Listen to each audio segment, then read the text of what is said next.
You might have heard of it before. Haravatat is an academic faction that researches languages and runes. 100 years ago, Madame Farazan was a researcher from that darshan. No, not was. Still am. Yes, of course. But current Haravatat students can't really, understand her direction of research. So even if she opened a course, chances are that no one would attend. In summary, I mean to interpret the configurations and solutions of ruined mechanisms via the deciphering of on-site stone carvings and unearthed documents. It'll include research into general documents dealing with such ancient machines. The research method is supported by Haravatat, yes, but the content deals heavily with both ruins and mechanisms. This will make it difficult for students of this darshan because they don't understand much about mechanisms. Also, there are fewer and fewer unexplored ruins left nowadays, and Ksharawar researchers have been developing their own theories on mechanisms. As such, they don't need to rely on ancient documents.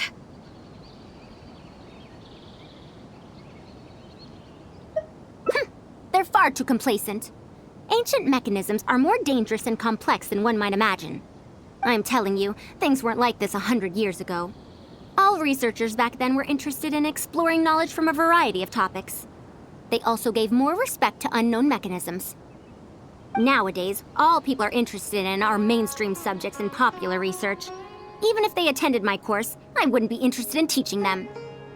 Also, the people here think that my research is outdated and unrealistic, so they keep cutting my funding. Why, I think they could all stand to learn from Kale. She's a hard-working child and respects her elders. Huh? Why me? If only those who came to my lectures were more like you. Speaking of which, are you feeling better? You don't have to confine yourself to Gandharvaville anymore, right? I just remembered that I have a lot of studying to do. I need to head back and find Master.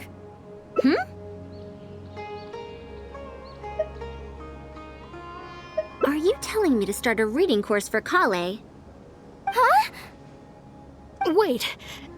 Although Tainari has academic dealings with the academia, he isn't considered part of it. This means that Kale isn't technically a student. No, he's right. The old academia became consumed by their arrogance precisely because they ignored the public. There must surely be many people like Kale and Sumeru who are passionate about learning but cannot study due to various reasons. The old academia paid no heed to them. But if I start a reading course for Kale as a pilot, perhaps this shall come to benefit many more people in the future. I'll need to go back and ask if this is in accordance with regulations. Oh, save yourself the extra trouble. I'll come with you. If there's any arguments to be had, we shall sweep them aside together. Traveler, Kale, do wait for us a little while outside the academia. I'll be back in just a moment. Wait! Let's catch up with her.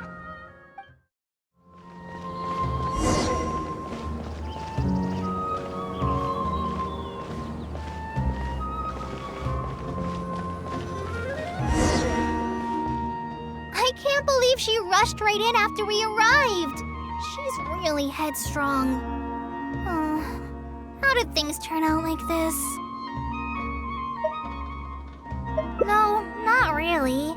Madame Farazan is a brilliant scholar. Even Master thinks so. If she's really going to teach me how to read, it'll definitely be much better than me bashing my head against the wall. It's just that she can get a bit too passionate sometimes. I don't know how to handle that. Maybe it's because she wants to take me in as a student? It's just like that researcher said. The academia has completely changed during the 100 years that Farazan was gone. I don't really get it, but it does seem like Haravatat's students aren't optimistic about the prospects of doing research with her. Students who are interested in mechanisms and applications of the elements generally enroll in Ksharawar and Spotamod. Madame Farazan also refuses to accept random students just to make up numbers. She still hasn't found a student she likes, even after all this time back. But she seems to like my attitude toward learning, so she often asks me if I'm willing to become her student. It's because I'm a slow learner that I have no choice but to stay up late and study. Whenever she compliments me, I feel really guilty. It's not that. Madame Farazan respects my choices. She hasn't been trying to persuade me, especially since she knows I need to rest and recuperate. She sometimes brings food to Gandharvaville for me, and each time she says that Master can't find out. Now that you mention it, it does feel a bit like that. Do I really look that young? Kale, Traveler, thank you for waiting. The issue has been resolved. I argued with the higher-ups and convinced them of the practicality and necessity of educating the general public. If I'm not mistaken, they're the students of my classmates' students. They're a lot less forceful than their predecessors, though. I'd say they caved rather quickly. Amazing. It's just that we need to fill in every single page of the application. It's been a century, but the academia is as picky as ever. Let's see now. What do we need to fill in? Course name, learning objectives, teaching methods, course materials. I suppose we can fill in the course name last. That's a bit too general, I'd say. After all, this class's target audience isn't toddlers or children, but rather people who already know the basics of reading. As such, we'll need a more specific learning objective. How about proficiency in reading and writing? That's true. If we use children's teaching materials, we'll only end up wasting a lot of time on things that students would already know. And you have your job as a forest ranger, Kale. People who attend this course in the future are also likely to have life commitments. We need more effective teaching methods. Master always tells me that practice is the best way to learn. That's why I often ask him to help me find simple books to read. It must have been difficult to get books in Sumeru in recent years, no? Tainari really went the extra mile for you. Expanding literacy is a capital notion. Now that the academia is easing restrictions on the circulation of books, there should be more people who have become interested in reading. It's a great time to conduct this course.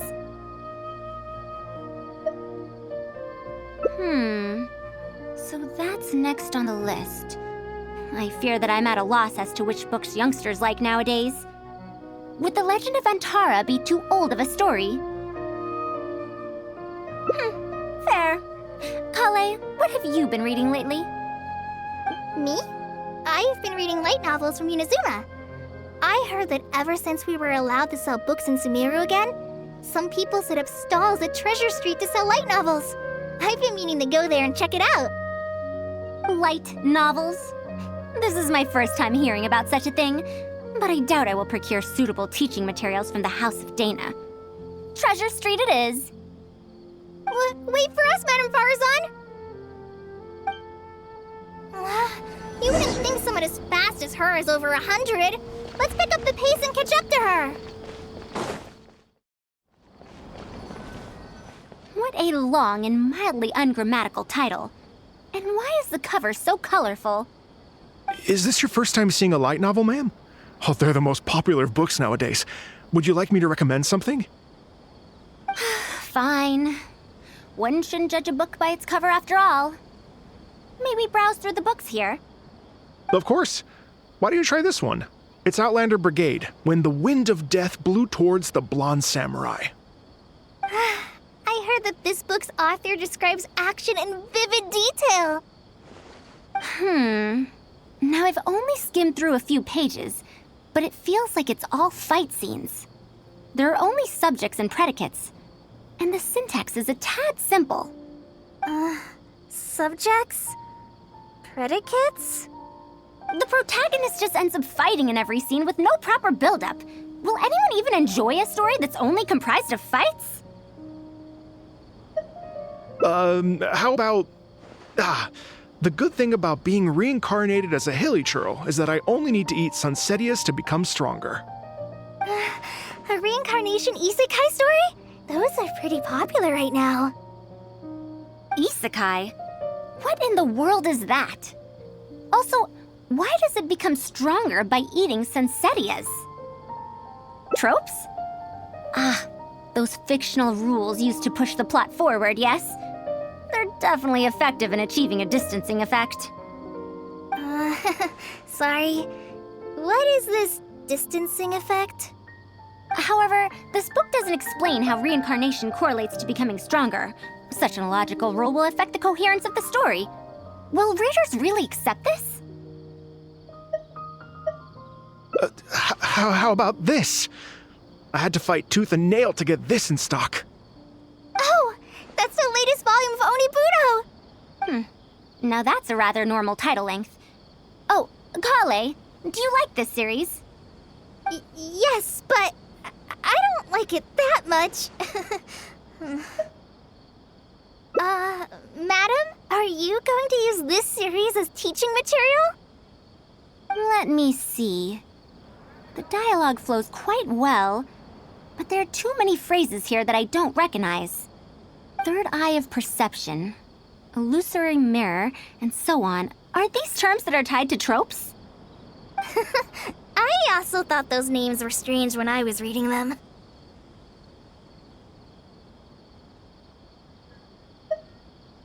It's impossible to derive the meaning of these phrases in isolation. Also, their morphological properties are quite pedestrian, really.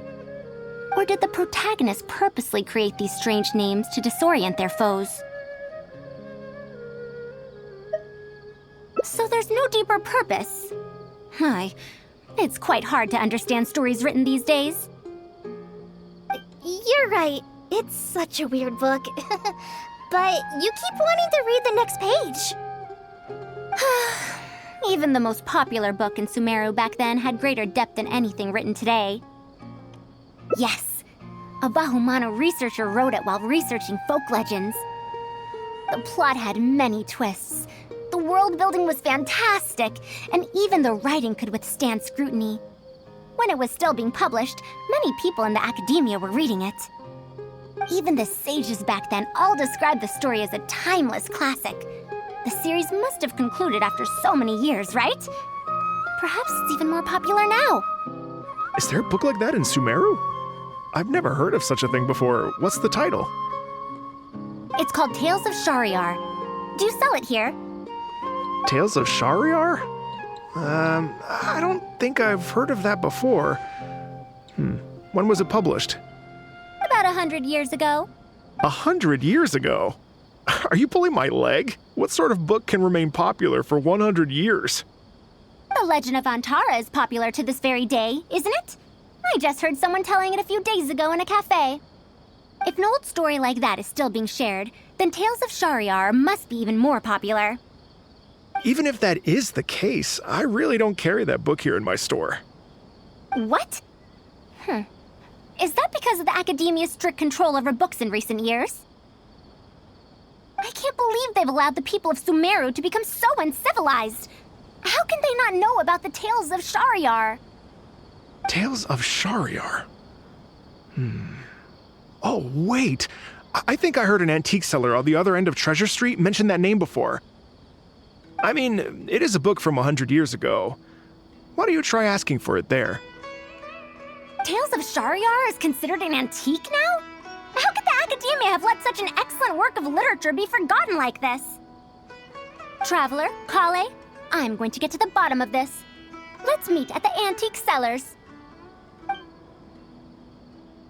Madam, wait! Oh no, this is bad. You asked me why I'm scared of Madame Farazan, right?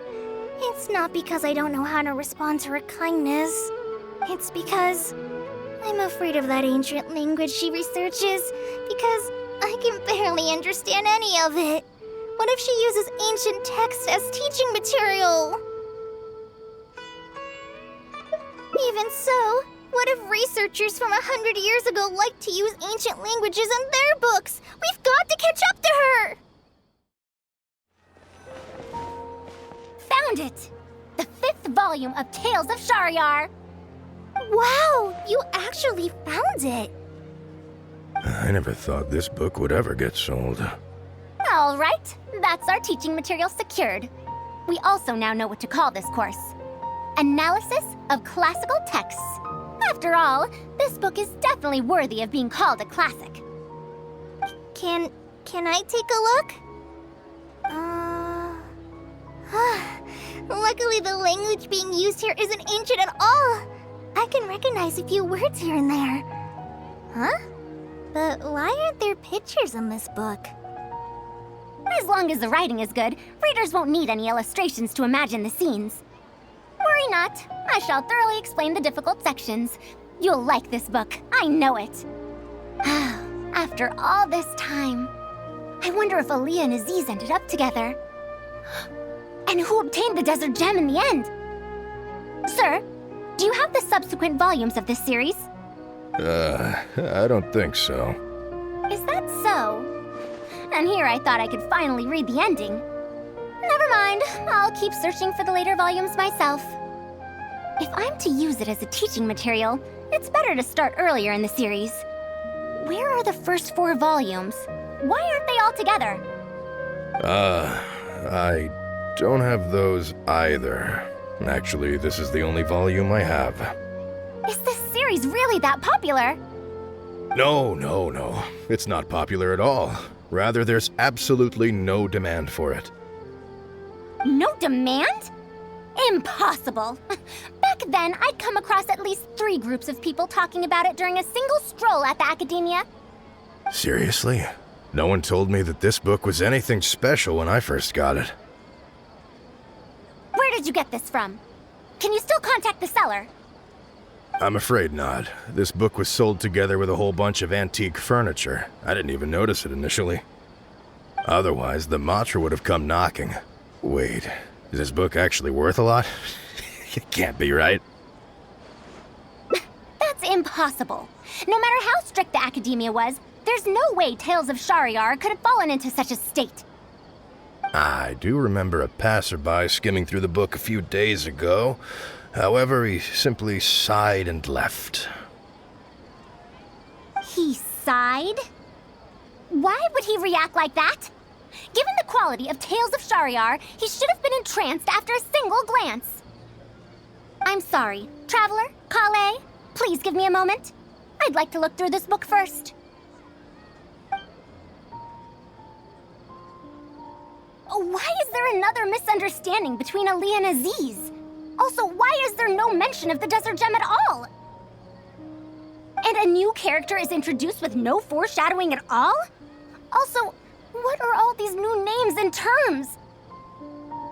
Is this really the Tales of Shahryar I know?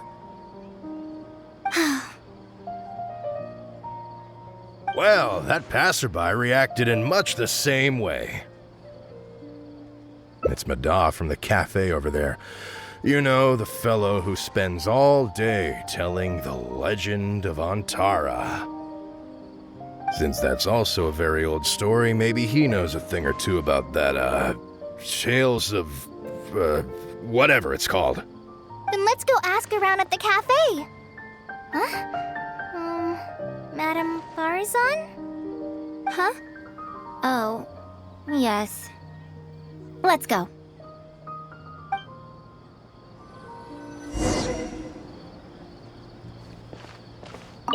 Anyway, is there anything else here that's caught your eye? As long as the price is reasonable, I can give you this book as a bonus.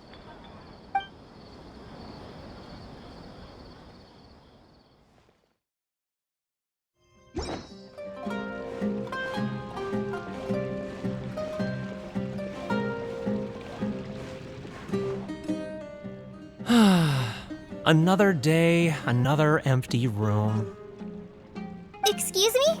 But are you Mada? Yes!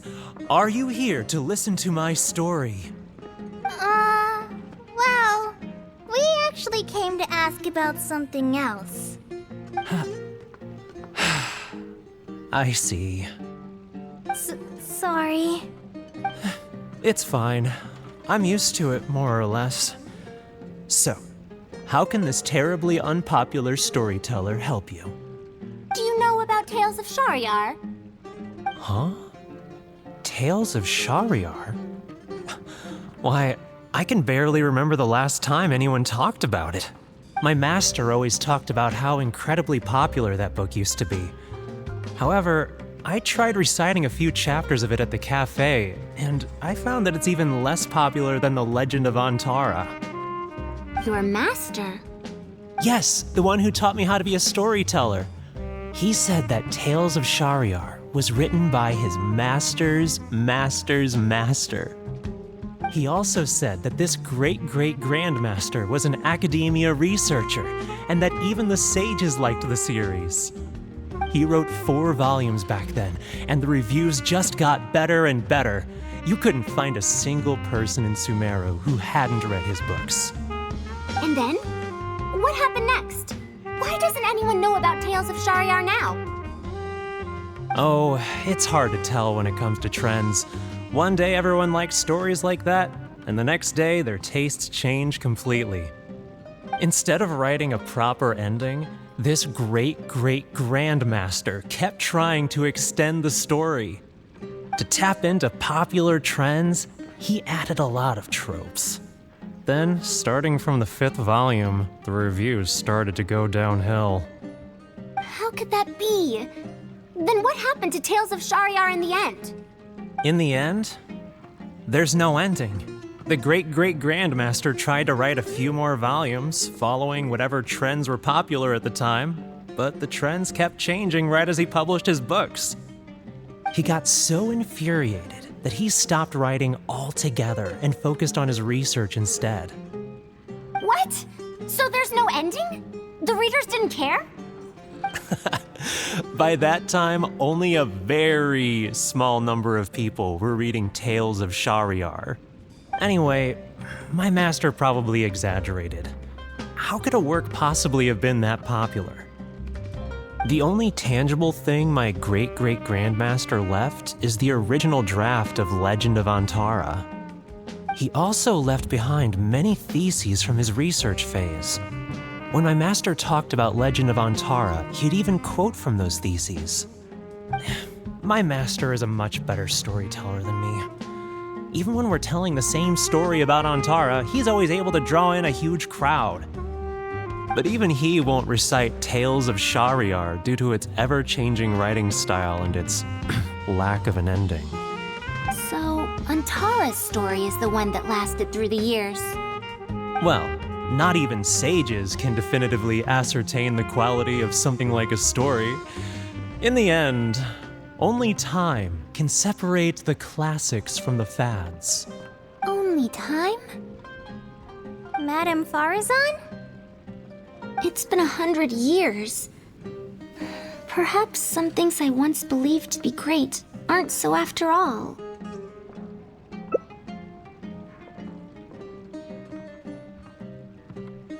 Yeah! Master helped me find a lot of famous books at first. But in the end, I realized that I couldn't get into them. No matter how good those stories are, I can't improve my skills if I can't bring myself to read them in the first place. I think the best books for me are the ones I like. Huh. Indeed. That is true. Readers' interest in trends of a time are not things that are so easily predicted. What was popular 100 years ago could be completely forgotten in modern times. And yet, 100 years, as far as history is concerned, is but a blink of an eye. If Tales of Shahryar hadn't chased after trends and instead stuck to its original style from start to finish, it might have stood some chance of gaining renewed popularity. No, even if that didn't happen, at least it would be a work that was true to itself. Huh? Our conversation just got a lot more serious. I don't really get what you're talking about, but it does sound sensible. Looks like I also have to hang in there and tell Antara's story well.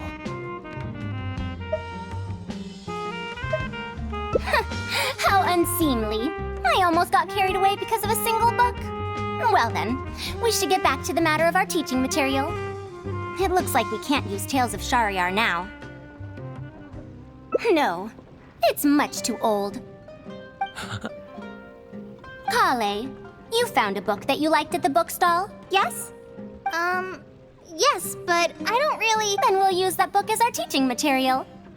Now that I think about it, using a book that you like is the most suitable choice for teaching you how to read. As for the academia, as long as we come up with an appropriate course name, we should be able to get away with this. My, it sounds like you've dealt with the academia before. Let's go with that. Now then, let's return to the book vendor in a bit and buy the latest volume of this Onibudo for Kale. But if I wish to use it as teaching material, I have to read it first. Huh? Speaking of which, other than third eye of perception and illusory mirror, I also espy some unfamiliar phrases from the reader's messages at the back of the book. Such things as, even if it reminds me of my dark history, I still can't help but be drawn in by the story. And the author has written all the things that I only dare whisper into a tree hollow. Why do people use dark history to refer to awkward or embarrassing memories? Is this some slang that was invented in the last century? If one of our learning objectives was researching linguistic changes over the past 100 years, it might make it easier to get these books approved as teaching material. Oh, I can tell you what that's all about. Apparently, in their youth, some people used to imagine themselves as someone burdened by fate, fighting against the world, etc. But as they grew older, they started to become embarrassed by such memories. Some would write those fantasies into novels, while others would entrust such tales to tree hollows. Mata? You know, I suddenly have the urge to hear a story about Antara. Huh? Why so suddenly? I knew it. There will always be people who love the golden oldies. Now, let me tell you all about the ancient hero, Antara.